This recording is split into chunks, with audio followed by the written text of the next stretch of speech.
wale mon bandiraɓe musidɓe tedduɓe hettiɓe heeɗiɓe daraɓe Ayaw Pindi TV en garti e katande jomiraɗo e subaka hande o ɗum ko gam yettinan ɗon ko sifa e kelle gadan e jandeji leydi Sénégal joni palen koye jandeji alarba jeegom lewru août hitande ujunnaje ɗiɗi e nogas e joyyi ko sifa e kelle gadan e jandeji leydi Sénégal puɗɗortoɗen ko jayde le quotidien no jiruɗon mbaɗiri e gardin natal mabɓe mbaton ko natal Moustapha Diakhaté gonnoɗo e tergal e landa APR kanko Moustapha Diakhaté noon caggal kuccam hakkude makko e jayndiyankoɓe o suuti konngudi Gulli Diaw fawno ɗum e laamu leydi Sénégal o holliti noon wonde kay so tawi kay deƴƴintamo ko ruttade toon to suudu dumbirdu wadde noon omo paari ruttade ko ɓuuri laabi ujunere toon to suudu dumbirdu holliti noon wonde kay ene heddanimo laabi temedde jeenayyi e capanɗe jeenayyi e jeetati lawol ngol ganduɗa kay omo foti ruttade ɗum toon to suudu dumbirdu ko laabi ɗiɗi donc woni tan koko yeki toon to suudu dumbirdu o holliti noon wona kay waɗede mo mandat de dépôt ko ɗum woni ko ina deƴƴinamo kanko omo ganduɗa kañum woni Moustapha Diakhaté o suuti ɗin ɗon konngudi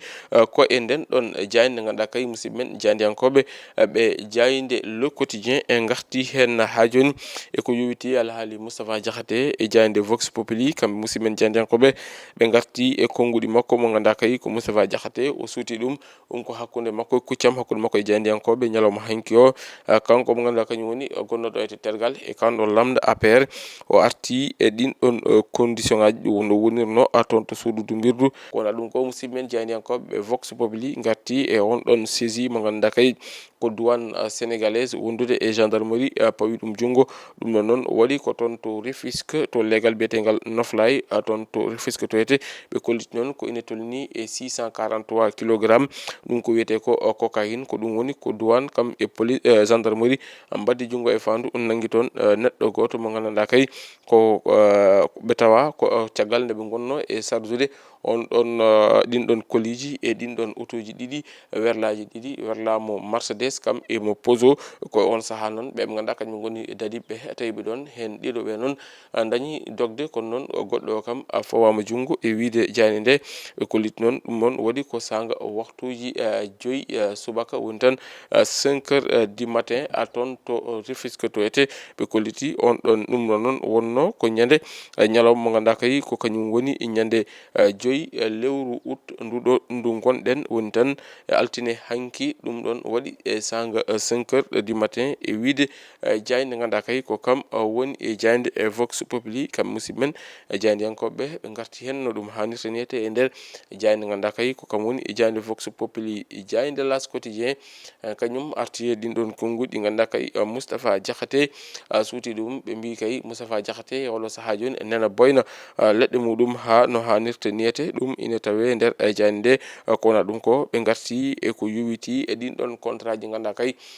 ko fattoto banggue pétrole kam e gaz hani e mine ɓe kolliti wonde kay hoorejo jagoɗo Ousmane Sonko holliti wonde kay ma ɗiɗon contrat ji yurnite no hannirta niyete ɗum ne tawe e nder jayde ganduɗa kay ko kam woni e jayde Vox Populi ko wona ɗum ko ɓe garti e nden ɗon ɗurnande nde ganduɗa kay opposition o waɗi ɗum ko caggal on ɗon dialogue politique bannoɗo ɗo hete nder leydi ndi ɗum ne tawe e nder jayde L'As quotidien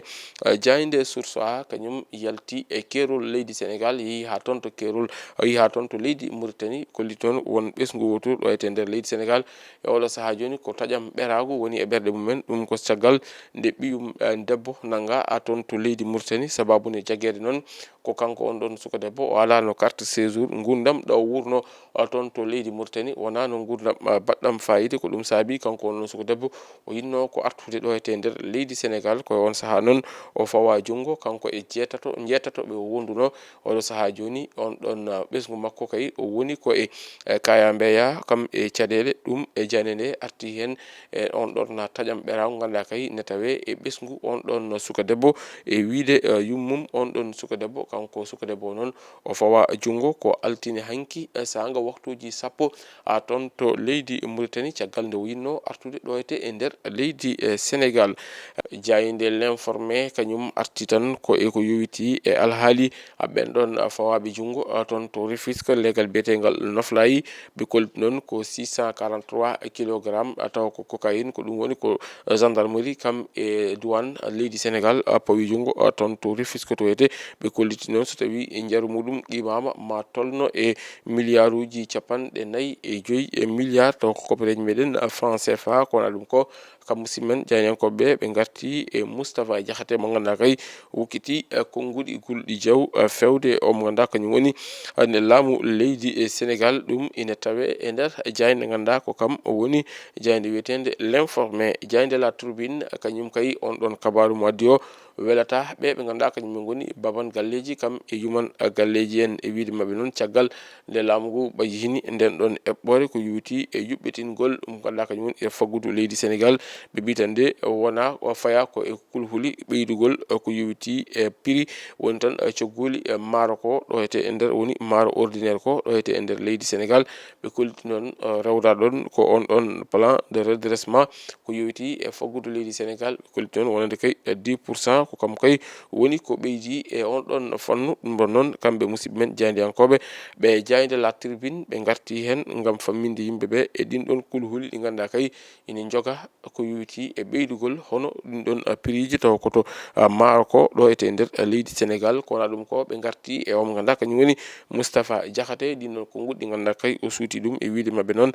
Moustapha Diakhaté kañum waɗi défié omo ganduɗa kañum woni procureur Ibrahima Ndoye ko nonne kadi o yani e dow omo ganduɗa kañum woni Ousmane Sonko e wiide jayde ganduɗa kay ko kam woni jayde La Tribune. Jayde Rewmi quotidien kañum arti koye alhaali administration ɗo hete nder leydi Sénégal e wiide mabɓe kay wonande won DG ji ɗi ganduɗa kay ko kañumen ɓuuri jobdi wonande kay omo ganduɗa kañum woni hoorejo leydi ndi hani e omo ganduɗa kañum woni hoorejo jagorde o ɓe garti noon gam sifade yoga e galleji gollorɗi ko wayno ARTP ko wayno AGEROUTE hani ARMP kam e ɓe ganduɗa ko kam woni ADMP kam foof ɓe garti hen gam famminde ko yowiti e ɗen ɗon jobɗele ganduɗa kay ardiɓe ɗin ɗon galleji gollorɗi ene keɓa ɗum ko wona ɗum ko musidɓe men jeyani ko ɓe garti e on ɗon lettre woni tan on ɗon ɓatake mo ganduɗa kay opposition o waɗi ɗum fewde omo ganduɗa kañum woni hoorejo o leydi ndi ɗum ina tawe e jayde ganduɗa kay ko kam woni e jayde Rewmi e quotidien.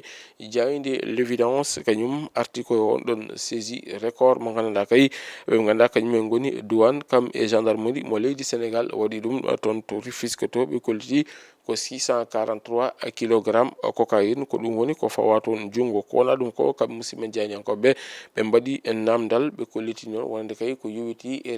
renégociation on ɗon contrat ko yowiti woni autoroute à péage ɓe kolliti noon wonande kay holko fadi laamu ngu gam wawde huccande e ɗen ɗon golle ko yowiti e yurnidigol hono on ɗon contrat ɗum ko namdal ngal musidɓe men jaydiyankoɓe ganduɗa kañumen goni